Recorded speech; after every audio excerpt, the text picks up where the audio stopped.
அதிமுகவில் பொதுச் செயலாளர் பழனிசாமி தான் சுப்ரீம் கோர்ட் என்றும் அவர் எடுப்பதுதான் இறுதி முடிவு என்றும் முன்னாள் அமைச்சர் நத்தம் விஸ்வநாதன் உறுதிபட தெரிவித்துள்ளார். செய்தியாளர்கள் சந்திப்பில் அவர் பேசியதை பேச்சு பேட்டி கருத்தில் பார்க்கலாம்.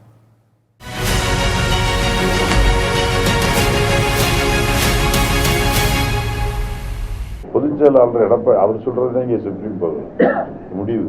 மற்றவர்கள் சொல்வதெல்லாம் அப்போதைக்கு தற்காலிகமான முடிவு. எடப்பாடியார் என்ன சொல்றாரோ அதுதான் இறுதி முடிவு. அனைத்து அண்ணா திராவிட முன்னேற்ற கழகத்தை பொறுத்தளவில் கூட்டணிக்கு தலைமை ஏற்பது அனைத்து அதிமுக. அவர் அதனால பொதுச் செயலாளர் அவர் எடுக்கிற முடிவு தான் இறுதியானது. திமுக கூட்டணியிலிருந்து பல்வேறு கட்சிகளிலிருந்து கூட்டணியிலிருந்து திமுக வெளியே வரலாம். எல்லாரும் திமுகவில் அந்த திமுகவில் யாரும் மகிழ்ச்சியோடு இல்லை.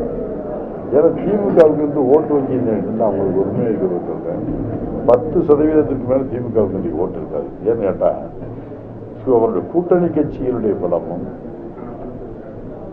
கூட்டணி கட்சிகளுடைய பலத்திலையும் குறிப்பா திருமாவளவனுடைய சக்தி திருமாவளவனுக்கே தெரியல. திமுகவுக்கு மேல ஓட்டு வங்கி உள்ள வெற்றி திருமாவளவன் அது மாதிரி பயன்படுத்துறாரா? அவர் அதை பயன்படுத்த வாய்ப்புகளை பயன்படுத்தவில்லை. அவளை ஓட்டு வங்கியை வச்சுட்டு திரும்ப அவருடைய ஓட்டு வங்கி சில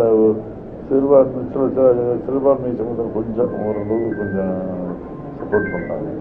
இப்படிப்பட்ட அவர்களுடைய ஓட்டு வங்கி இதெல்லாம் கழிச்சிட்டு பார்த்தா திமுக ஒன்றுமே இல்லை. கூட்டணி கட்சி இதெல்லாம் பார்த்தா அப்ப எவ்வளவு ஓட்டு வாங்க? திமுகவுக்கு வந்து 10% ஓட்டு கூட கிடையாது.